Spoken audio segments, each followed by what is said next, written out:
Sanibonani guys, kaMonqabeleni Phuthela Mazibela 8 ngomhla ka-2 February.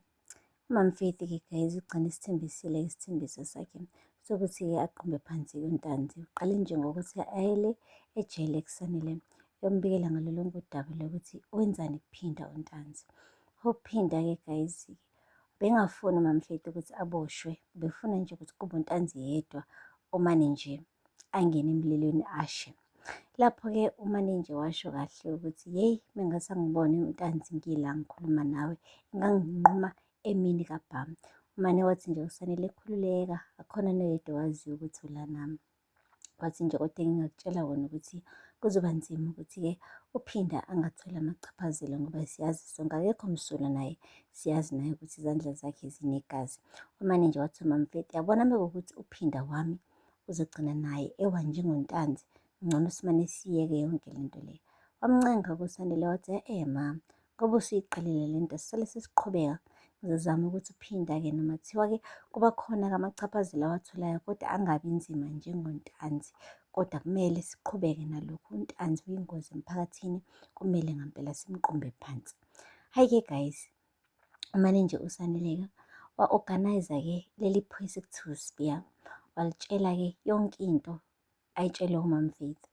Washo ukuthi-ke kodwa Sanele, sonke isikhathi bengizama ukusiza wena kugcina sekulimala nami, uyazi umsebenzi wami usengcupheni.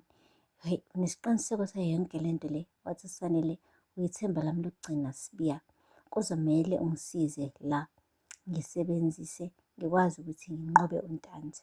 Ngiyacela nawe ukuthi ungifake isandla mfowethu, nangampela kuSibiya njengomuntu vele ongamfuni naye uNtanzi. Umane nje wavuma. Hambile-ke wayokhuluma noMamFaith, washo ukuthi-ke kuzomele ngikunikeze nansi ifoni. Le foni lena-ke uzorikhoda uNtanzi yonke into ayenzayo ewubugebengu ngayo. Mekwenzeka uba nenkinga ungifonele, nansi inamba yami. Mewukuthi uyabanjwa phinde futhi ungifonele, wenze isiqiniseko sokuthi uyangazisa yonke into eyenzakalayo laphaya. Waphinde wabuza futhi okwesithathu uMamFaith wathi uphinda yena ukhona yini okuzokwenzeka kuyena mekuwukuthi ngiqumba phansi uNtanzi. NoSibiya futhi washo into efanayo, washo ukuthi yebo kona akekho msulwa uphinda, kungase kwenzeke naye athole isigwebo, kodwa-ke isigwebo sakhe uzokwenza isiqiniseko sokuthi asibi nzima njengesigwebo sikaNtanzi. Hhayi-ke guys, umane wabonga lokho-ke uMamFaith ngoba vele phela kubongwa okuncane kubongwa okukhulu. Nawe uyayazi indodana yakhe ukuthi cha, kade impela yayibhizi iqoba abantu baqeda ithunywa uyena uNtanzi. Umane nje wathi kulungile as long as uDa engeke athole isigwebo esifana nesikaNtanzi, hhayi ngizonisiza. Uhambile-ke guys uMamFaith waphindela endlini, wenza ngasengathi nje yonke into ihamba kahle njengasekuqaleni, akukho okusolisayo. Njengomuntu nje ufike adle inyama ayintshontshe bese eqeda esule umlomo. Hey guys, uphinda-ke ufikile-ke egcwele injabulo nentokozo, esho ukuthi yabona nje ma, ngifuna ungi-ayinele na i-t-shirt lami, ungi-ayinele leli shirt leli libe noChris ocijile onqamula impukane, namhlanje ngiyohlangana noMinister. Hayi guys, uMamFaith umane nje wenza sengathi u-interested ngale ndaba. Wathi uyohlangana nomeya wonke pho mntanami Phinda. Wathi ma, ngakutshela manje ukuthi ngihambela phezulu, isibongo sakoNdlovu ngizosithatha ngisibekele esigcongcweni, akekho umuntu ongeke azi ngathi. Yabo manje njengoba sengidla itafula lelilodwa namameya, akusho kona ukuthi kukhulu ukuyeza. Isikhundla sami sokuba u-secretary ma, ngathi ngazalwa ngimbethe ipeni guys. Yeyi, uphinde ungaze ufunge ukuthi yeyi uyena-ke manje uMr Sikhundla walaphaya koNtanzi. Usethi-ke isikhundla sokuba yi-secretary ngathi wazalwa vele esimbethe njengengubo ngendlela agude ngaso. Kuyashelela nje, yeyi uwenza lo msebenzi ecimezile ngathi kade wawuqala inkosi impela. Kuyacaca nje bha ukuthi ukuhamba emhlabeni kaMduduzi sekumane kwavula amathuba amakhulu for yena-ke guys uphinda. Usho kahle ukuthi ma, wena nje impela ukhishini, kodwa abantu bayoze basho ukuthi yeyi indodana kakhishini igile iy'manga manje, yenza 1 hhayi 2. Wenza sengathi uMamFaith-ke u-impressed, kodwa kubonakala nje ukuthi cha, Hhayi cha, akaneme neze bandla. Kuthe kusanjalo-ke guys, bathola omunye futhi ubhuti nje okade-ke befuna ukuthi babukise kuminista ngayo.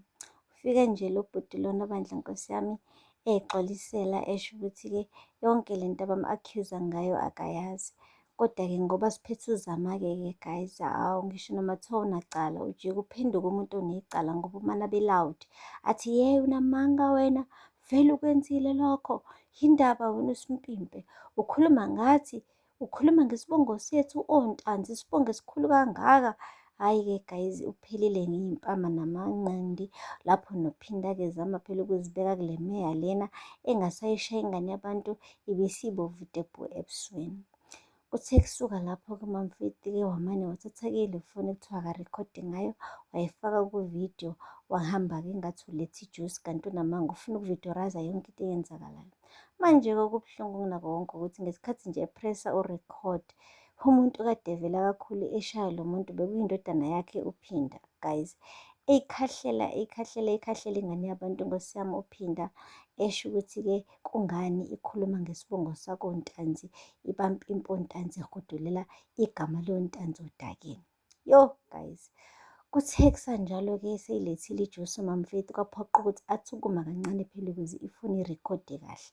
Lokho kwenza ukuthi uZama-ke anyuse ishiya elilodwa athi, hayi bo, wema, kungani ume uthe phuhle la manje uphinde futhi unyiphe kanje ebusweni?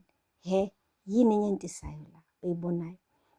uMamFeti mane wathuka wamuzwa nini, wakhetha kona ukubaleka aphuma ahambe, ebona ukuthi sengathi-ke manje abantu sebeyamsola ukuthi kukhona ukushaya amanzi, ngoba uMamFeti akusiyena umuntu obukayo mekukhona-ke into eyenziwa wontanzi. Uncamela khona ukuthi nje angayisondezi nanokuyisondeza. Kodwa-ke namhlanje umane wama wathi phuhle, walinda impela efuna ukubukisisa yonke into eyenzakalayo, bebhizi beshaya ingane yabantu engenacala.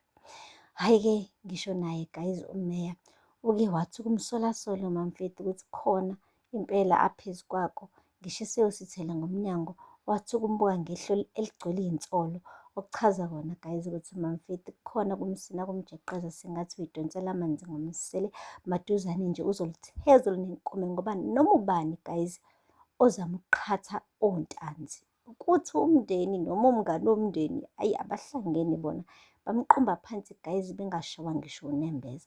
Uphinda-ke lo bhizi wahamba phambili-ke kwizinto ey'fana nalezo zokujezisa abantu abaqumba phansi ontanzi. Kaze uzokwazi ukuqumba phansi wakho nina mase sithi untanzi, yeyi weMamFeti uzama ukwenzani wePhinda? Awukuzame ukuqondisa igogo kuma wakho okuzalayo. Kaze uphinde uzovuma yini ngoba nje esezenza kangaka ubhongozakhe ohamba phambili kuloya mndeni wakontanzi. Guys, sengathi kusazoshuba, hhayi kancane-ke la. Uze wayikhalela yedwa-ke esesendlini ekude uMamFeti, wathi kodwa hawu weFeti, waze wayifaka ogibeni, yini ngampela leyo oyifake kuyona?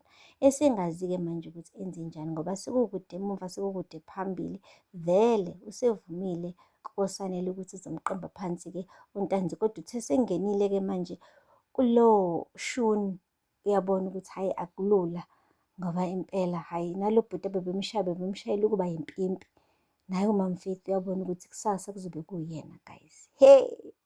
Aphela lapho-ke amazibela namhlanje, ningakhohlwa ukusubscribe and like and comment. Until next time, bye. Sanibonani guys, kamonqabeleni phethela amazibela 8 ngomhla ka-2 February. uMamFeti-ke guys ugcine isithembisile isithembiso sakhe sokuthi-ke aqumbe phansi untanzi. Uqale nje ngokuthi ayele ejele ekusanele yombikela ngalo lonke udaba lokuthi wenzani kuphinda untanzi.